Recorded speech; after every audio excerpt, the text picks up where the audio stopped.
Hello, welcome to Soulprint Intuitive Tarot. My name is Cindy. It is September 9th as I am recording this. I can't promise you it's going to get uploaded on the 9th. It may go up later tonight or it might go up tomorrow morning. This is the first reading that I'm doing on the election here in Canada, the 2019 October election. And I thought today, to start with, I just sort of wanted to get a little bit of an overview of kind of the political energies that are swirling around in terms of this election, and what it is that we probably need to be mindful of or aware of as we move through this election cycle. For those of you who are not Canadian, our election cycle lasts 6 weeks. That's it.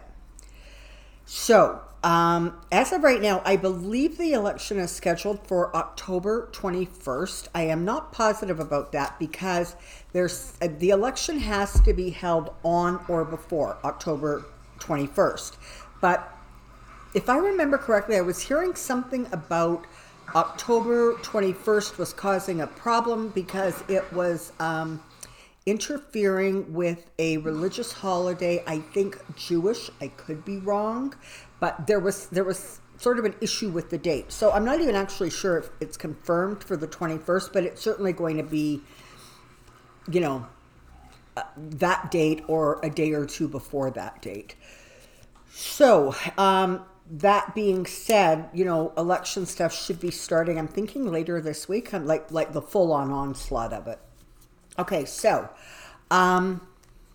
we've got, Justin Trudeau with the Liberals, I'm going to look at my list. We've got Andrew Scheer for the Progressive Conservatives, Jasmeet Singh for the NDP, Elizabeth May for the Green Party, and Yves Blanchette, I hope I'm saying, I'm not very French, for the Bloc Québécois.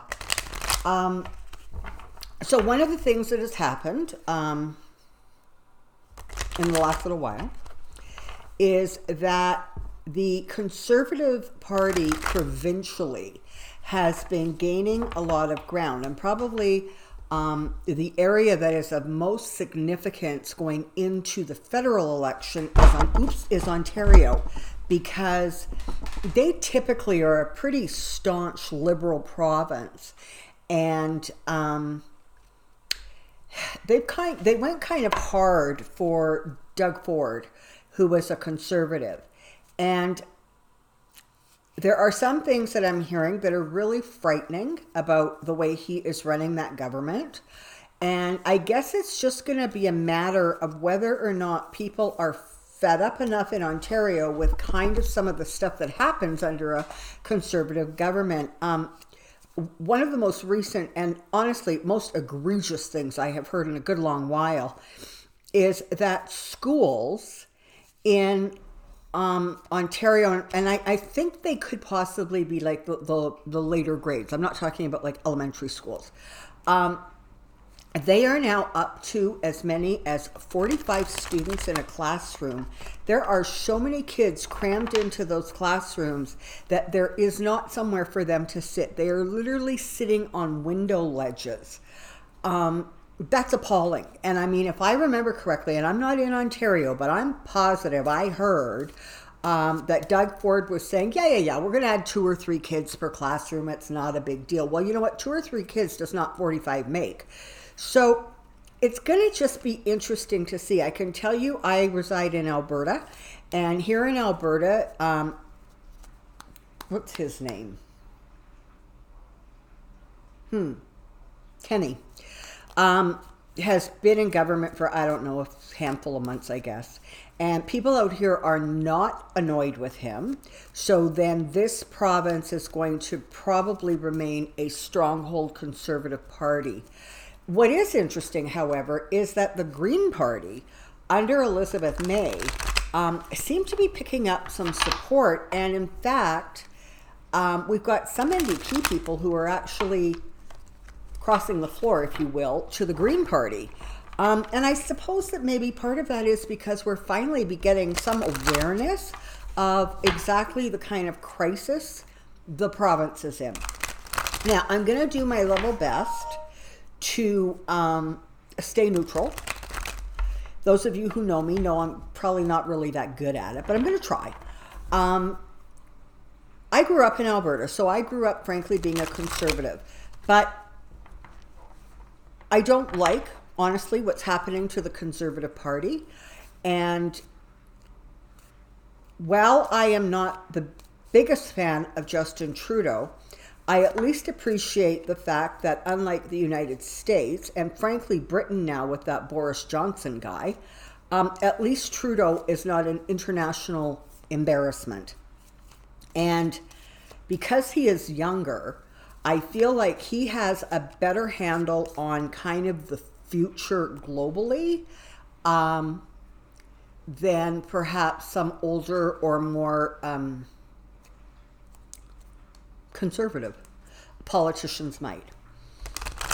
Having said that, energetically, I'm pretty sure the Conservatives are either going to win by a smidge or form a pretty powerful opposition government. So I have a question, and the question for right now is, what do Canadians most need to know about the upcoming 2019 election for Canada? 2019 election for Canada. 2019 election for Canada. Come on down, let's see what the cards will tell us.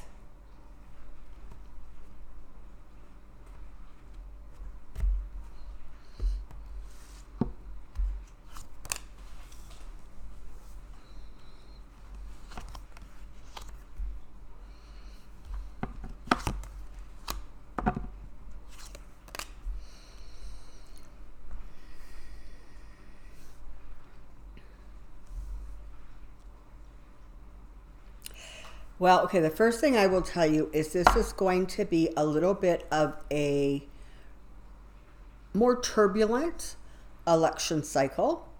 It is going to be, unfortunately, more aggressive than the kind of elections we are used to here in Canada. And honestly, part of that, of course, comes directly from the United States. It comes from, you know, the language that Trump uses, and tragically for Canadians, it has been picked up by a lot of the members of the Conservative Party. And so you're hearing words like hoax, and they haven't gone so far as to start spouting fake news yet, I don't believe. But, you know, buckle your seats, it may very well happen. So some of those tactics are going to start actually influencing and having some effect on the messaging that we're hearing about the election leading up to the election. And we also need to be mindful of the fact that other countries that perhaps are not our adversary, or, you know, not our allies, are going to be interested in causing a little bit of trouble. It would be completely naive for Canada to sit here and say, no, we're not going to be troubled by Russia because, you know, they were only bothering with the United States, or they were only bothering with the United Kingdom, Britain. No, they're bothering everybody, and they're going to be sticking their little sticky fingers in this election also. So, I mean, let's not forget, Canada and Russia, way up north towards that North Pole, are actually very, very physically close to each other. You know, we tend to look at Russia sort of going east, and we think, oh, it's really far away. You know, there's an ocean and there's all those countries in there, and oh, and then there's Russia. Well, yeah, except if you look west, it's like right next door. So that's something we as Canadians really, really need to be mindful of. You know, pay attention, check the sourcing of the stories that you're looking at on your computer or on your phone. we have already seen what happened in the United States. We saw what happened in Britain. I'm sorry if I'm calling that by the wrong name. I get sometimes a little confused about what its current name is. It's going to happen here. And you need to be really careful of that. You know, I'm sorry to be the bearer of bad news there, but we're not naive. It's coming, and we need to be aware. Now, I do believe, that the government is aware, and they are taking steps to block and prevent what they can, but it's not going to be 100% successful. I mean, at least in Canada, we have a government that is pushing back against it, unlike what happened with the Republicans in the States. So there's that, all right? But you need to be mindful. So really what I'm trying to understand with this reading is from a larger perspective, looking at the bigger picture, what is Canada being given the opportunity to evolve towards? And what are they being given the opportunity to move backwards on? And, where are we sitting right now? What is it looking like right now? And, as we go forward, of course, things change. But for right now, and honestly, some of it really boils down to the fact that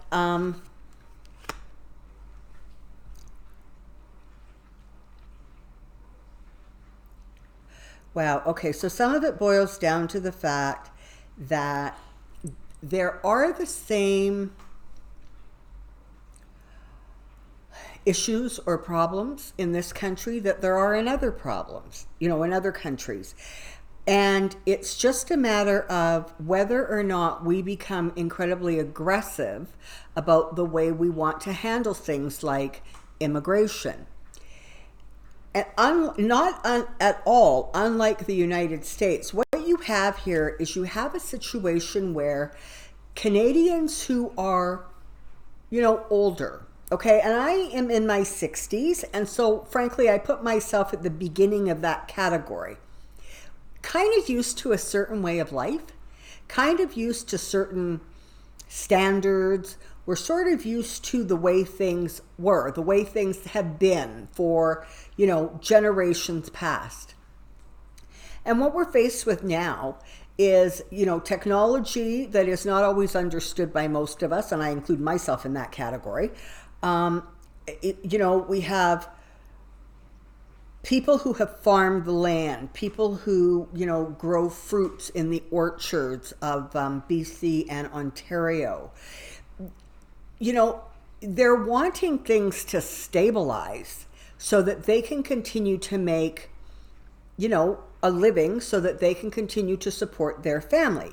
You have certainly people in Alberta and some of the other prairie provinces, but it's particularly prevalent here in Alberta where we have the oil, that, there are people who had some really good paying jobs on the rigs, and those jobs aren't there anymore. And so they don't really care about much except getting those jobs back so they can support their families.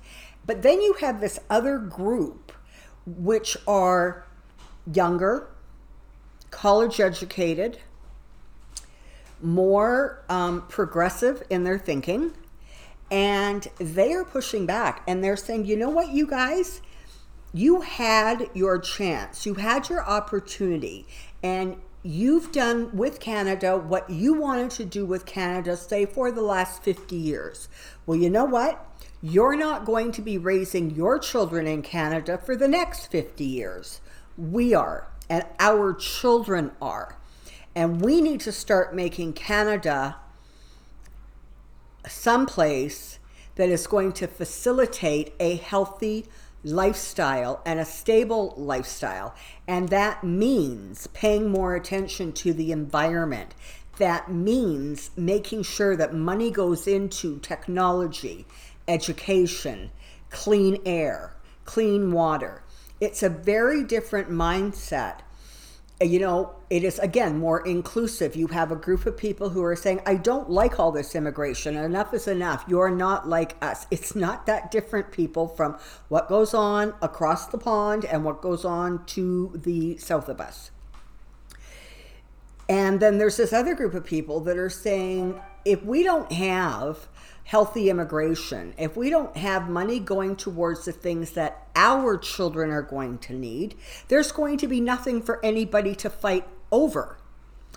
So that's where we're at, right? We're in a position where you can either move forward in one direction with new blood, new thinking, new thoughts, or you can go back to a place that felt safe and secure and frankly accommodated people a little bit better than some of them are being accommodated now. So I guess as Canadians, that becomes the choice, right? There's definitely going to be a fair bit of judgment coming down on this. And part of the reason for that, and frankly, let's count that as a blessing, we have sat back and we have watched the whole Brexit situation. We have sat back and watched the whole Trump disaster. People are now looking at the province of Ontario and seeing what is going on there. And what's going on there is you know, not great. And it's not only that the Conservative Party is in Ontario. They are in New Brunswick. They are in Manitoba. They are in PEI. And the Ontario one is kind of the one that's going to hurt the most, like I said, because that was typically Liberal. So you've got a lot of judgment going on because there is awareness of what has gone on in other parts of the globe. And there are people saying, do we or don't we want to go down that road? Are we going to make such a mess of this election that we too are going to be left trying to figure out how to fix it 2 years, 4 years, 6 years down the road? Or are we going to be able to move in a way that, you know, in Canadian tradition brings a little bit more compromise to the table, where you can move forward and at least try to, you know, get some resolution and agreement going forward. The carbon tax is going to be a huge issue in this election. And again, you have very, very different mindsets. On the one hand, you have people saying, you are stealing money out of my pocket. This is ridiculous. We just don't need another tax. Stop it. And you have people on the other side who are saying, get your heads out of the sand. If we don't do some really serious and significant stuff to save the planet and save our country, there isn't going to be anything left to fight over. So you've got that real division. And again, it boils down very simply to the we versus me.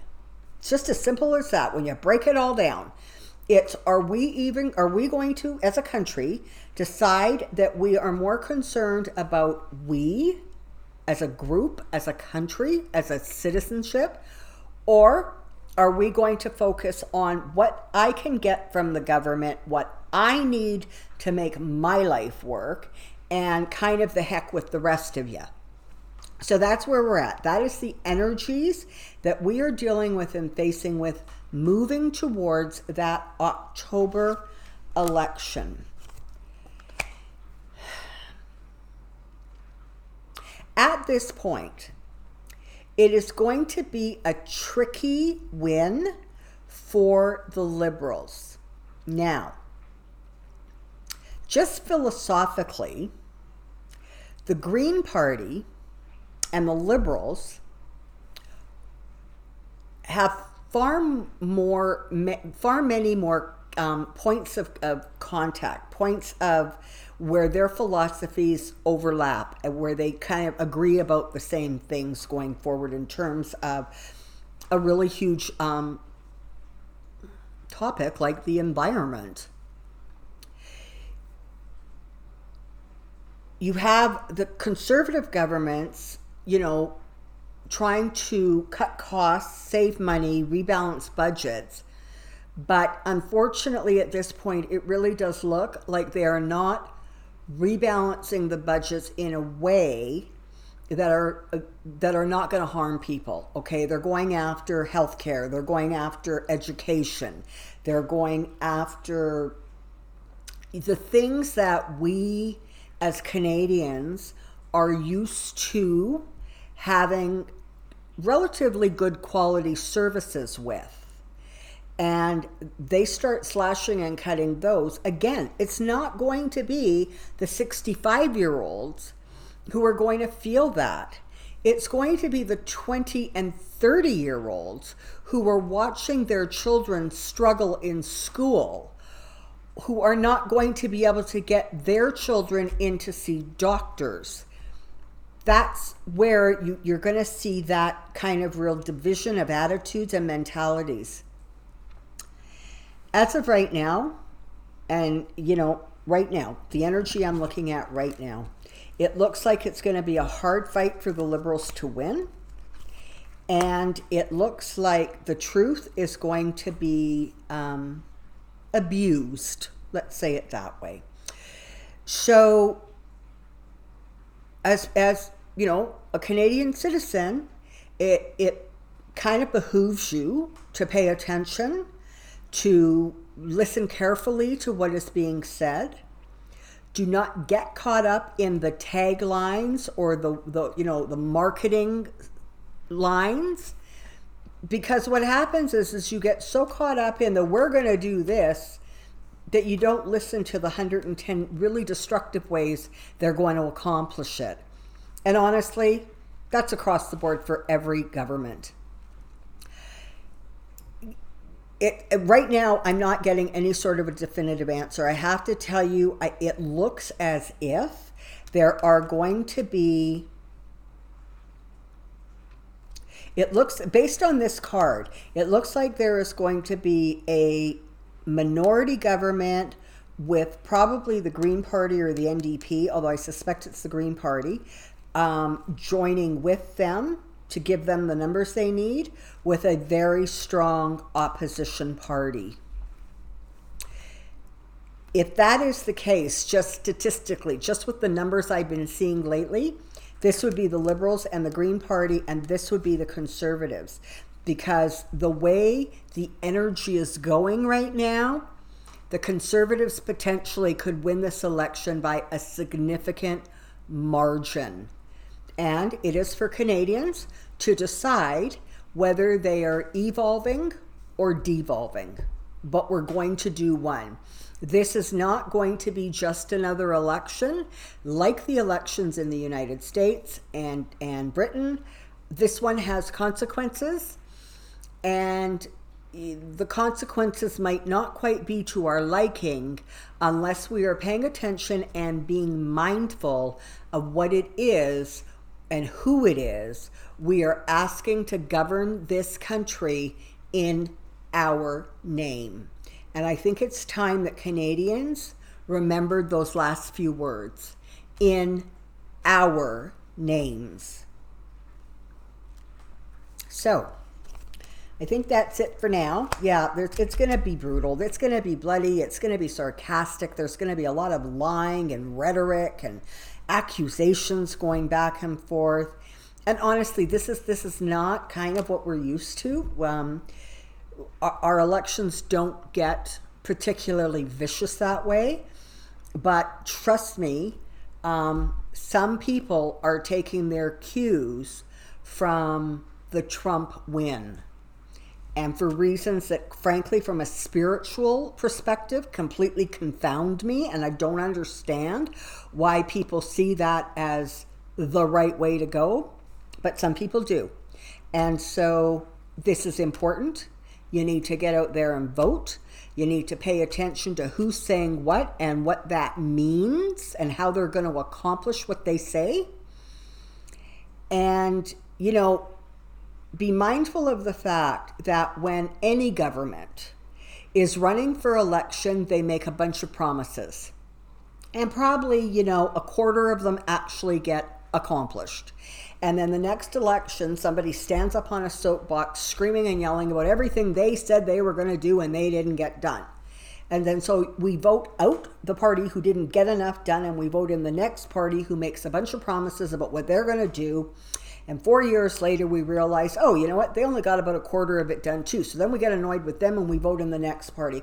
Canada's famous for voting out politicians as opposed to voting them in. And this might not be the election to try to sort of punish somebody. It might be the election to think about where we want to be in 2024, 2028, 2032. So that is my first political reading for the Canada election, it coming in October. I hope you have enjoyed it. I hope you have found it insightful. And I will probably be doing one of these readings probably about once a week as things start to unfold and pick up speed. So until next time, take care, be well, and I'll see you soon. Bye.